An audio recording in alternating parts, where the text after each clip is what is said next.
Jornal da Manhã. Entrevista.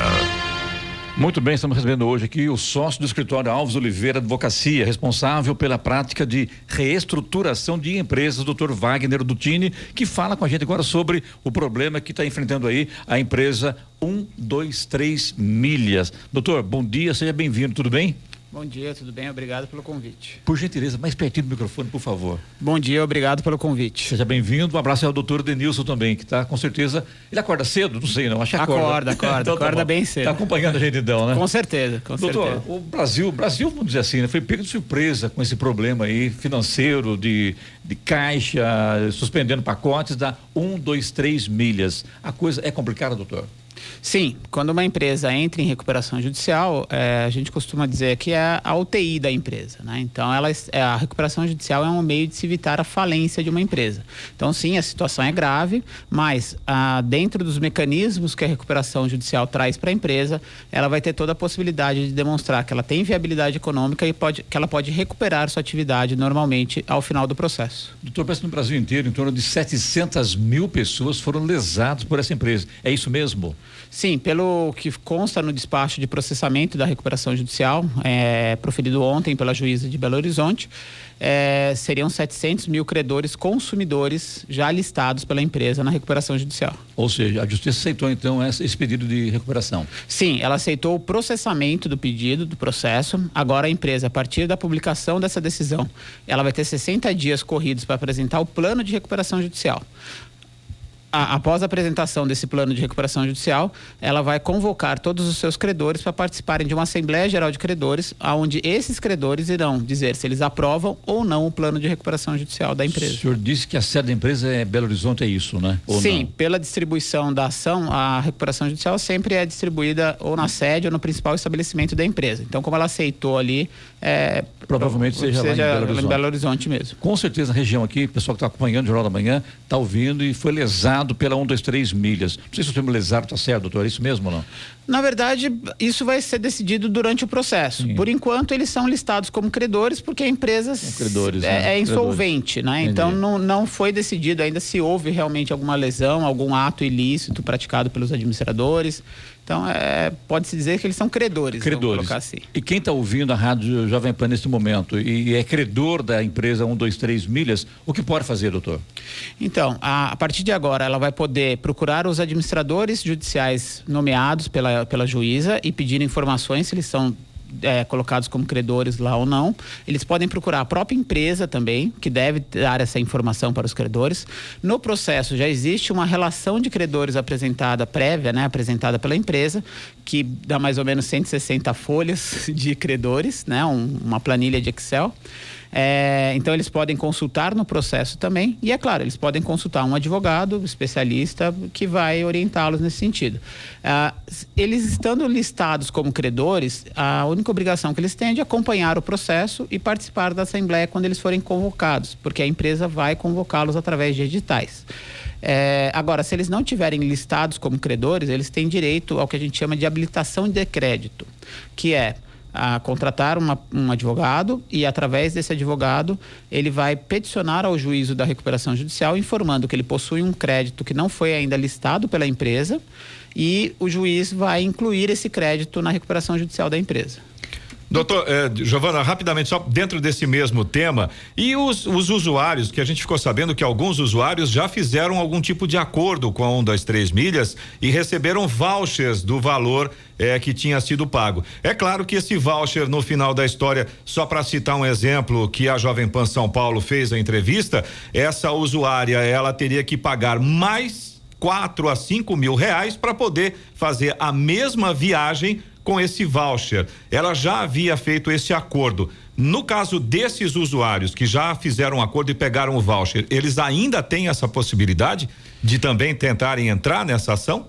Se eles negociaram antes do pedido da recuperação judicial, antes da data que a empresa protocolou o pedido de recuperação judicial, eu entendo que não. Eu entendo que eles vão entrar no rol de credores, uma vez porque o que decide se o crédito é ou não da recuperação judicial? É a data do fato que gerou esse crédito. Então, essa negociação provavelmente ela vai ser interrompida e o crédito dela, né, que foi gerado por esse voucher, vai ser colocado na recuperação judicial pela empresa. Giovana. Doutor, eu queria saber quanto tempo esse processo pode levar.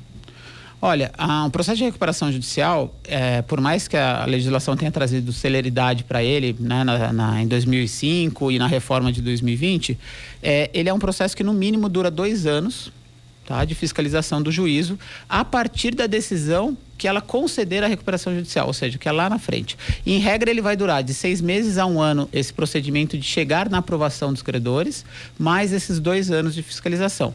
A questão não é o processo, a questão é, no plano de recuperação judicial, a empresa vai apresentar em quantas vezes ela vai pagar os seus credores.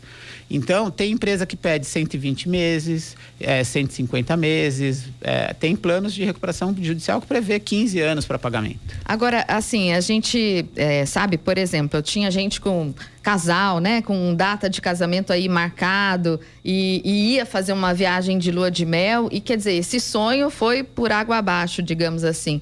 Além desse valor, né, dessa, por exemplo, nesse processo de recuperação judicial, a pessoa também, esse sentimento, né, de, poxa, e agora, o que eu vou fazer? Ela pode ter algo a mais, digamos assim, por conta disso? Ela pode dessa entrar com uma ação, situação? por exemplo, como danos morais ou danos materiais, seria isso, Giovana? Pode. Isso.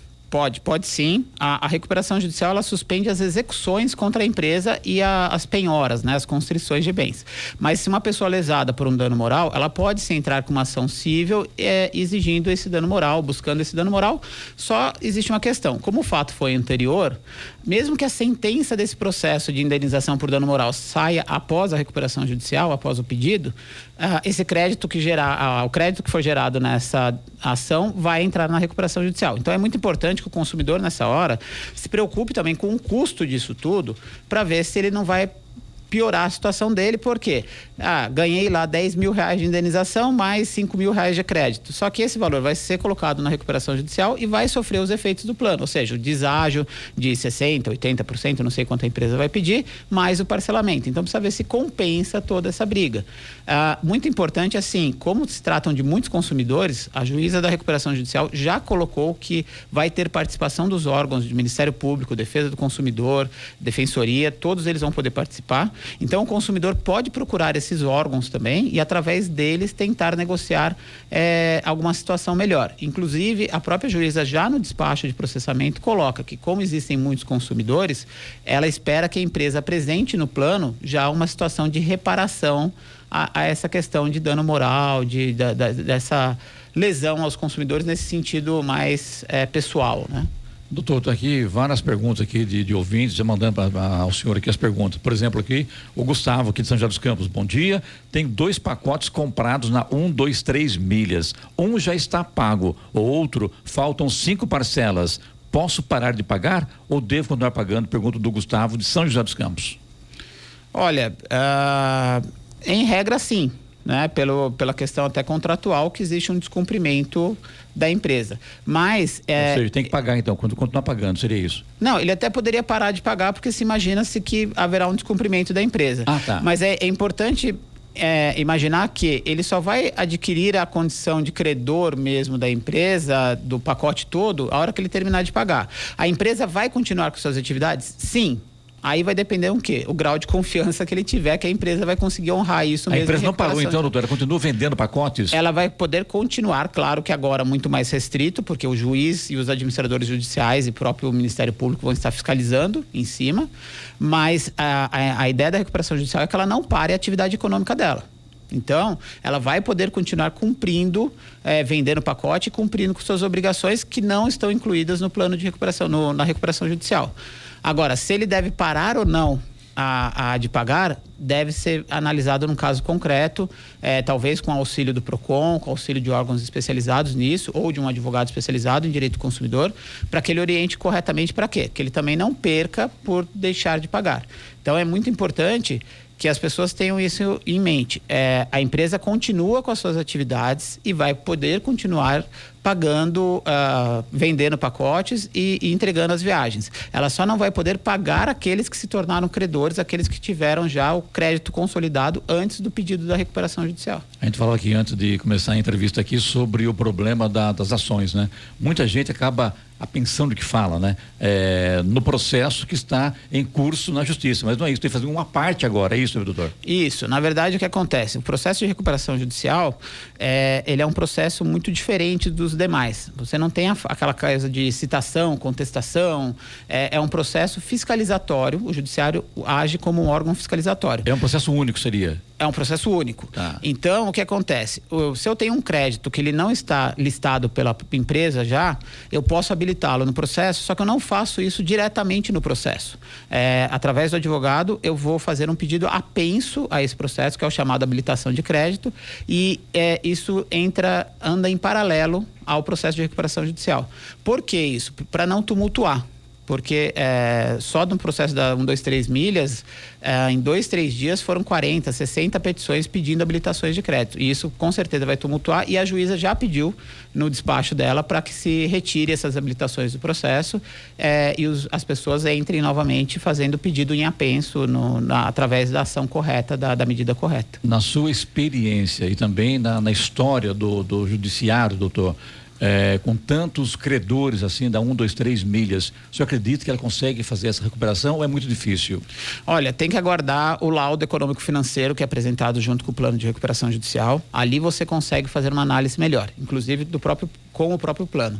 Mas em regra no Brasil, infelizmente, a maioria das empresas que entram em recuperação judicial não conseguem sair. Essa é uma verdade.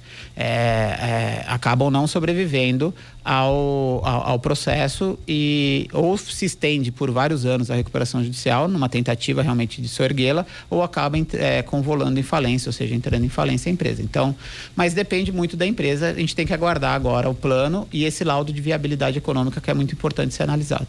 Aí dentro desse contexto, doutor, se a empresa for à falência, como é que funciona? Normalmente, quando é uma empresa que tem digamos assim, imóveis... Patrimônio, né? Exato, Clemente, obrigado. Quando é uma empresa que tem esse patrimônio, normalmente quando a empresa vai à falência, existe todo um processo, evidentemente, mas esse patrimônio acaba sendo leiloado ou vendido para honrar o compromisso com os seus credores. No caso desta empresa, ela é uma empresa virtual, ela não tem nenhum patrimônio físico.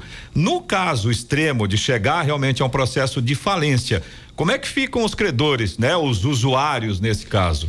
Então, infelizmente, é uma situação muito complicada para os credores, principalmente para os credores que a gente chama de quirografários, que são o classe 3, né, que são os credores mais comuns, vamos dizer assim, que não tem a proteção trabalhista.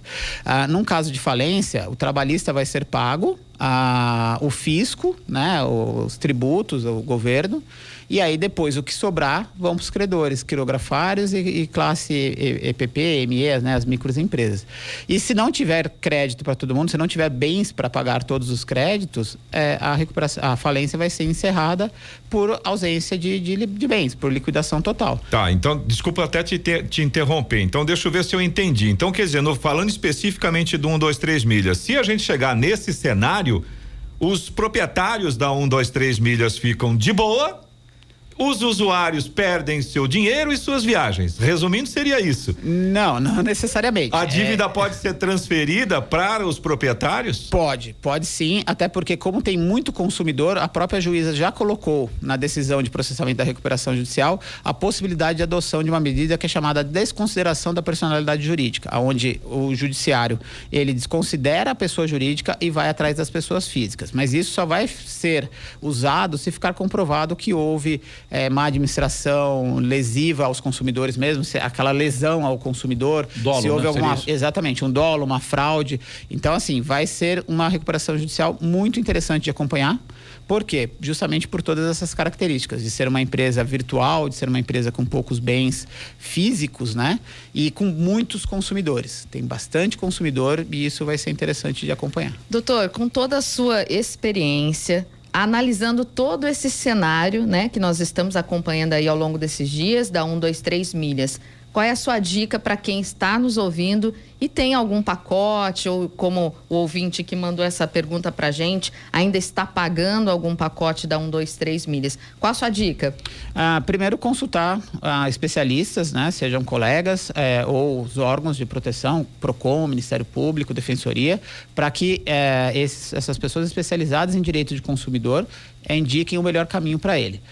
Segundo, acompanhar de perto o processo de recuperação judicial. Por quê? Primeiro, para verificar se você é credor, e segundo, os editais de processo para convocar para assembleia, para tudo mais, eles não são, eles são publicados no Diário Oficial, no máximo num jornal de grande circulação. Então não vai chegar na sua casa tudo certinho. Então tem que acompanhar o processo. E tomar esse cuidado, né? Não ir na emoção e já entrar com o processo com 123 milhas, porque pode ser que você acabe gastando mais dinheiro e aumentando o seu prejuízo. Então, eu aconselho agora cautela, análise do que está acontecendo e, se possível, consultar esses órgãos de proteção ao consumidor para que eles orientem da melhor forma como você agir até agora.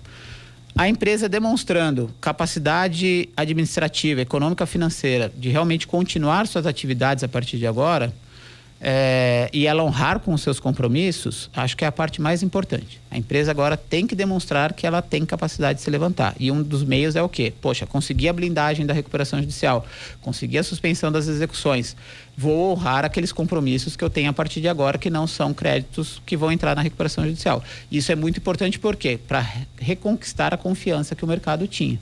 Então, mas eu sugiro cautela para quem tem crédito ou para quem tem negócios com essa empresa. Doutor, para encerrar com o senhor, e agora nosso tempo se esgotou aqui, mas uma pergunta para fechar aqui a nossa entrevista, por sinal muito bacana.